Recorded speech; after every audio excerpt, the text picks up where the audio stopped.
Over the past several years, the reality television ecosystem has undergone a ruthless restructuring. Long-standing ensemble casts across major franchises have been systematically dismantled, their veteran stars liquidated by networks demanding higher engagement and lower liabilities. As the original ensemble was liquidated, Karen Huger emerged as the show's single remaining pillar, consolidating absolute control over the production's central narrative. On paper, her public profile contains the exact catastrophic liabilities that historically trigger immediate termination. She faced the exposure of a multi-million-dollar federal tax debt, followed by a severe criminal conviction that ultimately placed her in a Maryland prison. Despite a trail of objective legal and financial failures, she remains untouched by the network's axe, retaining her self-appointed title as the Grand Dame of Potomac. Her longevity exposes a structural truth about reality television. Objective facts lose their power to destroy a career if the subject can successfully insulate themselves inside a manufactured version of reality. During her debut season, Huger introduced herself to audiences by aggressively enforcing regional class standards. She handed out framed lists of rules, demanding strict adherence to high society etiquette from everyone around her. While presented as old-fashioned politeness, this was a highly sophisticated psychological shield.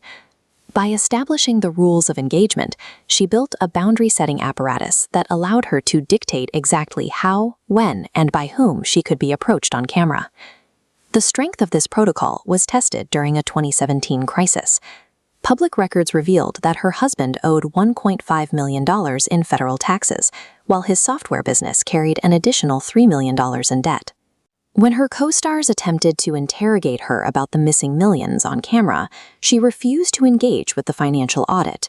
Instead, she accused them of severe etiquette violations for daring to ask the question in the first place, effectively paralyzing the investigation. Having shut down the financial inquiry, she smoothly redirected the narrative toward a mundane real estate transition, framing the sudden sale of her home as a simple downsizing rather than a forced liquidation. By positioning herself as the ultimate moral arbiter of the group, she granted herself absolute conversational immunity. Any inquiry she deemed threatening was immediately flagged as a breach of decorum and discarded. The network initially positioned Gizelle Bryant as the central focal point of the series. To prevent Bryant from establishing unchecked dominance over the cast, producers relied on Huger to act as a mandatory structural counterweight.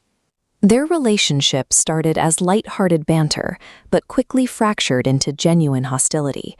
When Bryant questioned whether Huger used her ailing mother's health as a cover story for plastic surgery, the dynamic hardened into a bitter, enduring resentment. This chart tracks a transactional rivalry. Over 8 seasons, their conflicts generated engagement spikes, while stopping short of career-ending accusations.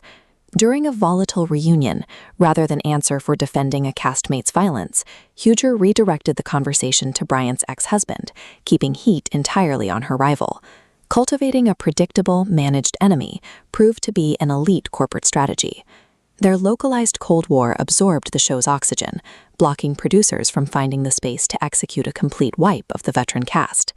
As the series progressed, the ensemble fractured into toxic gridlock. Rivalries escalated beyond repair, resulting in an unworkable environment. Cast members refused to film together.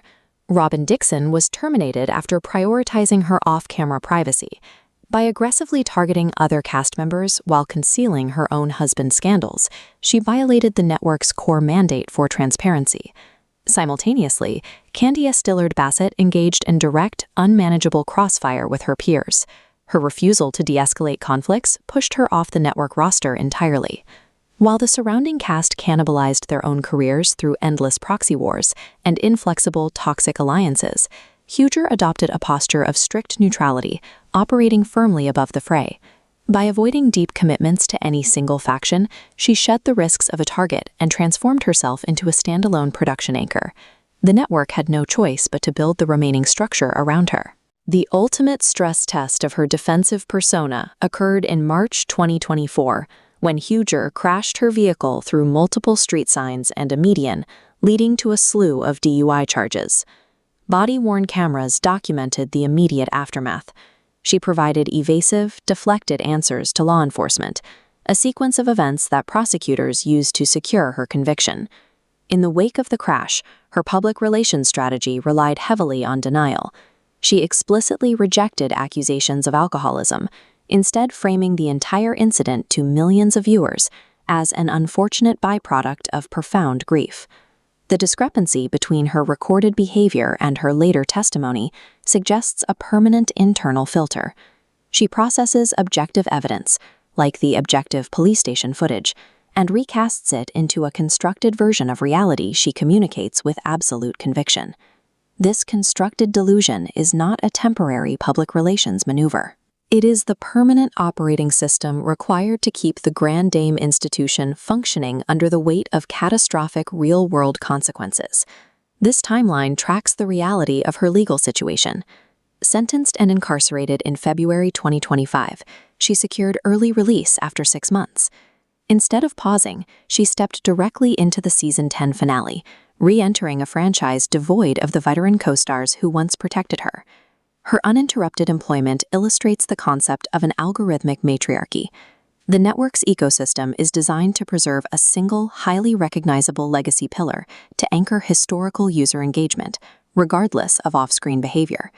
This level of career resilience requires a permanent detachment from the constraints of objective reality. She navigated a multi-front crisis that systematically destroyed the reality television careers of her peers. Armed with absolute conviction in her own manufactured truth, Karen Huger outlived the dynasty.